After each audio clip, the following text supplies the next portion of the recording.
Hello friends, आज का topic बहुत इंटरेस्टिंग है और आई थिंक एवरी लेडी को ये प्रॉब्लम होता है।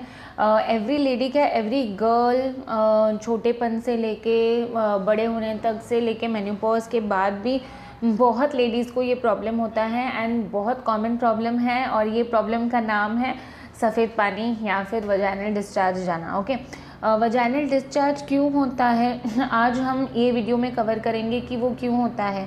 क्या वजाइनल डिस्चार्ज होना नॉर्मल है क्या, और नॉर्मल अगर है तो अब नॉर्मल क्या है, क्यों होता है और इसकी ट्रीटमेंट क्या है, और ये वजाइनल डिस्चार्ज ना हो उसके लिए हम क्या क्या कर सकते हैं, आज मैं आपको इस वीडियो में बताने वाली हूँ।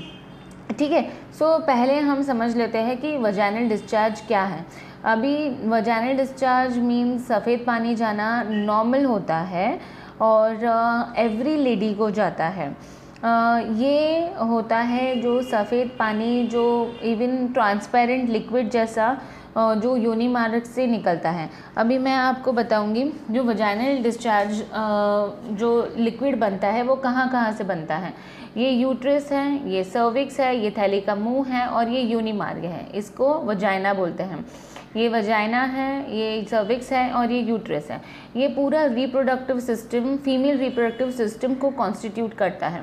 तो हर जगह पे म्यूकस सेल्स होते हैं। यूट्रस में एंडोमेट्रियम है, ये लाइनिंग है, लाइनिंग में से कभी कभी सेल्स म्यूकस सेल्स रहते हैं, उसमें से वाइट डिस्चार्ज हो सकता है। जो सर्विक्स है, थैली का मुंह है, थैली के मुंह पे भी म्यूकस सेल्स रहते हैं जिससे कि डिस्चार्ज आ सकता है। और ये योनि मार्ग है, इसकी लाइनिंग में भी म्यूसिनस सेल्स होते हैं, म्यूकस सेल्स होते हैं जिससे म्यूकस ग्लैंड से वो वाइट डिस्चार्ज, वजाइनल डिस्चार्ज निकल सकता है। ठीक है, सो कुछ हद तक ये डिस्चार्ज नॉर्मल होता है। ओव्यूलेशन के टाइम पे मोस्टली लेडीज़ को पीरियड्स आने से पहले जब ये अंडा बनता है तो वजाइनल डिस्चार्ज यहाँ योनि मार्ग से डिस्चार्ज आना नॉर्मल है। क्योंकि आगे की प्रेगनेंसी के लिए तैयार होता है वजाइना, इसीलिए वो डिस्चार्ज जाता है, आगे प्रेगनेंसी के लिए तैयार बनता है थैली, इस वजह से डिस्चार्ज होता है। तो डिस्चार्ज क्या, नॉर्मली वाइट डिस्चार्ज जाना नॉर्मल है, तो ऑफ कोर्स ये नॉर्मल सी ही बात है। पर ये नॉर्मल कब अब नॉर्मल हो जाता है, अगर वाइट डिस्चार्ज के साथ आपको इचिंग है, कोई रैश आ रही है, कोई जलन है, या जो डिस्चार्ज है उसमें से कोई तरह की स्मेल या बदबू आ रही है, या कलर जो है डिस्चार्ज का वो चेंज हो रहा है, ग्रीन है या येलो कलर दिख रहा है, या फिर दही जैसा गाढ़ा वाइट कलर का दिख रहा है, अगर ये कोई डिस्चार्ज, या फिर उसके साथ आपको पेशाब में भी जलन हो रही है, तो ये चीज़ें अब नॉर्मल है और इसको आपको तुरंत डॉक्टर के पास जाके ट्रीटमेंट करना है। अभी ये क्यों हो सकता है, जो नॉर्मल डिस्चार्ज हो रहा है वो अब नॉर्मल कैसे हो जाता है, इसके कारण क्या क्या है, डिस्चार्ज अब नॉर्मल वजाइनल डिस्चार्ज के कारण क्या क्या हो सकते हैं। पहला हो सकता है कि इन्फेक्शन से। अभी ये इन्फेक्शन कहाँ से आता है, ये हम ही लेके आते हैं इन्फेक्शन को। कभी कभी हम अच्छी तरह से नीचे की जगह साफ़ नहीं कर पाते हैं, या कभी पार्टनर से भी इन्फेक्शन होता है। अगर पार्टनर को इन्फेक्शन है तो रिलेशन से आपको भी इन्फेक्शन हो सकता है। सो ये इन्फेक्शन है, कभी हम बहुत लंबे समय तक पैड्स चेंज नहीं किए, या टैम्पून इस्तेमाल किया है, या कोई नया प्रोडक्ट यूज़ किया है, या साबुन गलत तरीके का, चीप क्वालिटी का कोई नया प्रोडक्ट यूज़ किया है, तो ये सब चीज़ों से इन्फेक्शन पैदा हो सकता है और वजाइनल डिस्चार्ज भी पैदा हो सकता है। वजाइनल डिस्चार्ज कहाँ कहाँ से हो सकता है, या इन्फेक्शन कहाँ कहाँ पे होता है, तो जैसे मैंने ये आपको डायग्राम बताया था, तो ये लाइनिंग के इन्फेक्शन की वजह से भी डिस्चार्ज हो सकता है। सर्वाइकल मुंह पे कोई इन्फेक्शन है, इरोजन है, इसकी वजह से भी आपको डिस्चार्ज हो सकता है, या फिर योनि मार्ग में कोई प्रॉब्लम है या इन्फेक्शन है, इस वजह से भी आपको डिस्चार्ज हो सकता है। तो ये डिस्चार्जेस घर पे ट्रीट करने वाले में से नहीं है, ये डिस्चार्ज आपको डॉक्टर के पास जाके ही ट्रीटमेंट देनी है, क्योंकि बहुत सारे डिस्चार्जेस होते हैं जो घर पे ट्रीट नहीं होते हैं, और उसके कारण जानना बहुत ज़रूरी है। इसका कारण अगर अंदर तक है, जैसे थैली के अंदर एंडोमेट्रियम लाइनिंग में कोई प्रॉब्लम है या इन्फेक्शन है, तो इसको आपको डॉक्टर के पास जाके ही ट्रीटमेंट कर सकते हो। ठीक है, ये हो गई वजाइनल डिस्चार्ज जो है ये लेडीज़ लोगों में ज़्यादा कॉमन है, पर बहुत हम लोगों ने देखा है कि हमारे पास छोटी छोटी लड़कियां जो बहुत कम एज की होती हैं, 10 से 15 साल की लड़कियां भी आती है वाइट डिस्चार्ज को लेके, और माएँ बहुत ज़्यादा परेशान रहती हैं इनको कि ये उम्र में वाइट डिस्चार्ज इनको क्यों हो रहा है। तो ये उन माओं के लिए है जो अपने बच्चों के लिए ज़्यादा ही चिंतित रहते हैं।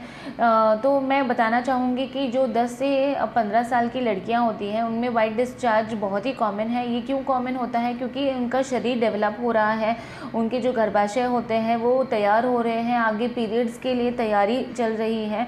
तो कभी कभी जो ओव्यूलेशन होता है, जैसे मैंने अभी आपको एक्सप्लेन किया, ओव्यूलेशन के वक्त वजाइनल डिस्चार्ज ज़्यादा हो जाता है क्योंकि प्रेगनेंसी की तैयारियां चलती हैं शरीर में।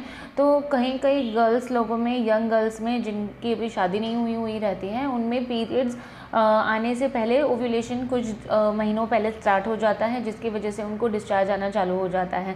तो ये बहुत ही नॉर्मल है। जैसा मैंने बोला था, अगर सिर्फ वाइट डिस्चार्ज है कम क्वांटिटी में और उसके साथ कोई स्मेल या इचिंग या रैश की कुछ नहीं है, तो उसको सादे से ही थोड़ा काउंसलिंग करना है और पीरियड्स आने के लिए वेट करना है। तो उसमें कोई टेंशन चिंता की बात नहीं है। लेकिन अगर हद से ज़्यादा वाइट डिस्चार्ज हो रहा है तो फिर एक बार डॉक्टर को दिखा देना ज़रूरी है, क्योंकि कभी कभी लड़कियों में ज़्यादा उंगली डालने से, छेड़खानी करने से, या फिर कभी कुछ फॉरेन बॉडी जैसे अंदर कुछ चला जाता है, उनको पता नहीं चलता है, फॉरेन बॉडी अंदर चली जाती है, तो डॉक्टर की सलाह लेना बहुत ज़रूरी रहता है अगर ज़्यादा वाइट डिस्चार्ज की प्रॉब्लम हो रही है तो। कभी कभी ये एक पॉइंट भी मैं आपको बताना चाहूँगी कि न्यू बॉर्न बेबीज़ में, जो नई जन्मी नवजात गर्ल्स बेबी रहते हैं, उनमें भी बहुत सारे टाइम वाइट डिस्चार्ज रहता है। और ये वाइट डिस्चार्ज भी कॉमन है क्योंकि जो माँ के हॉर्मोन्स रहते हैं वो बेबी में चले जाते हैं, और जैसे ही बेबी पेट से बाहर आती है, जन्म लेती है, तो वो माँ के हार्मोन से उसका कनेक्शन टूट जाता है और वो हार्मोन्स उनकी बॉडी में ही रह जाते हैं। तो वो माँ के हार्मोन्स जो थोड़ी देर के लिए बच्चे की बॉडी में सर्कुलेट करते हैं, उसकी वजह से उसको वाइट डिस्चार्ज बेबी को भी थोड़ा रह सकता है। तो उसके लिए कोई ट्रीटमेंट की ज़रूरत नहीं है, उनको सिर्फ थोड़ा सा कॉटन गीला करके उसको साफ़ करते रहना है। कुछ दिनों में वो अपने आप डिस्चार्ज गायब हो जाएगा। फिर भी जैसे अगर बहुत ज़्यादा है, परसिस्टेंट है, तो फिर आपको डॉक्टर गायनेकोलॉजिस्ट को दिखाना ज़रूरी रहता है। तो ये डिस्चार्ज को लेडीज़ में ज़्यादा होता है और यंग गर्ल्स में भी पाया जाता है, और नवजात लड़की न्यूबॉर्न बेबी गर्ल रहती है उनमें भी वाइट डिस्चार्ज कॉमन रहता है। तो ये डिस्चार्ज को हम लेडीज़ में प्रिवेंट कैसे करें, बचाव कैसे करें डिस्चार्ज नहीं होने से। जैसे मैंने बताया कि डिस्चार्ज नॉर्मली ये मॉइस्चर बिल्टअप होने की वजह से होता है और हमारे कारण ही होता है। मतलब जैसे हमने कुछ बार पैड चेंज नहीं किया है, टैम्पून यूज़ किया है, कुछ नया प्रोडक्ट यूज़ किया है, तो इसका बचाव भी इन्हीं तरीके से यह तरीके नहीं फॉलो करके ही होगा। जैसे अगर आपको कोई नया प्रोडक्ट है तो वो आप प्रोडक्ट यूज़ करना बंद कर दीजिए। कोई भी सोप या स्प्रे या सेंटेड परफ्यूम वाले वाइप्स या टिश्यूज़ ये सब मत यूज़ कीजिए। जो नॉर्मल वॉशेस रहते हैं आजकल जो मिल रहे हैं मार्केट में, उसको रेगुलर बेसिस पे यूज़ नहीं करना है। जब भी आपको इन्फेक्शन रहेगा तभी यूज़ करना है, क्योंकि ये जो वॉशेस होते हैं ये अच्छे वाले बैक्टीरिया को डैमेज कर देते हैं, और जो बुरे बैक्टीरिया होते हैं उसको भी निकाल देते हैं, पर अच्छे बैक्टीरिया को वो बढ़ने नहीं देते हैं। नॉर्मली जो वजाइनल बैक्टीरियल फ्लोरा रहता है वो हेल्दी रहता है और बहुत ज़रूरी है बाहर के इन्फेक्शन को फाइट करने के लिए। तो रेगुलरली ये वॉशेस यूज़ करने से जो गुड हेल्दी वजाइनल बैक्टीरियाज रहते हैं वो भी मर जाते हैं, इसीलिए रेगुलरली ये वॉशेस यूज़ नहीं करने हैं। तो स्प्रेज है, परफ्यूम्स है, ये सभी यूज़ नहीं करना है। ज़्यादा टाइट अंडरवेयर, टाइट कपड़े, टाइट जीन्स लड़कियाँ आजकल पहनती है तो उसको भी अवॉइड करना है। लूज़ कंफर्टेबल कॉटन क्लोथिंग होना चाहिए, थोड़ा ब्रीदिंग होना चाहिए। और ब्रीदिंग स्पेस मिलनी चाहिए। बार बार जो है पैड चेंज नहीं करते हैं। मोस्टली लेडीज़ लोगों को कैसा है, जैसे 4th-5th डे पे थोड़ा ब्लीडिंग कम हो जाता है तो वही पैड पूरा दिन पहनते हैं, चेंज नहीं करते हैं, तो ये गलत बात है। हाइजीन मेंटेन करने के लिए कम से कम 3 से 4 बार दिन में पैड चेंज करना है, इवन इफ फ्लो कम है तो, क्योंकि वो जो ब्लड जमा है पैड में वही सोर्स ऑफ बैक्टीरिया बन के आगे इन्फेक्शन हो सकता है। तो पैड्स रेगुलरली चेंज करने हैं। नीचे की जगह को वेट ज़्यादा देर तक नहीं रखना है। हम लेडीज़ लोग जनरली नीचे की जगह वॉश तो करते हैं पर टिश्यू से वाइप करते हैं, लेकिन कभी बहुत बार गीला ही छोड़ देते हैं, और तो वो लंबे समय तक गीला नहीं रखना है। यू शुड मेक श्योर, आपको ये रहना चाहिए कि वो नीचे की जगह एकदम ड्राई हो और बिल्कुल गीली ना हो। रेगुलरली पाउडर वगैरह नहीं लगाना चाहिए। अगर पार्टनर के साथ पार्टनर को कोई इन्फेक्शन है तो पहले उनका इन्फेक्शन ट्रीट करना चाहिए, या फिर कॉन्डोम वगैरह यूज़ करके रिलेशन रखने चाहिए ताकि आपको भी उनका इन्फेक्शन नहीं लगे। तो ये सब छोटी छोटी चीज़ों का ध्यान रखेंगे तो हम वजाइनल डिस्चार्ज से अपने आप को बचा सकेंगे। और प्लीज़ अगर आपको ये मेरा अब तक का जो इन्फॉर्मेशन है मैंने आपको दिया है, आपको अच्छा लगा है, तो आप प्लीज़ मेरे चैनल को लाइक कीजिए और सब्सक्राइब कीजिए। वजाइनल डिस्चार्ज एक बहुत ही बड़ा टॉपिक है, इसमें बहुत सारे कॉजेज़ है। ये येलो कलर का डिस्चार्ज होता है, ग्रीन कलर का भी डिस्चार्ज होता है। तो ये इंडिविजुअल टॉपिक को आगे की वीडियोस में मैं ट्राई करूँगी कवर करने के लिए।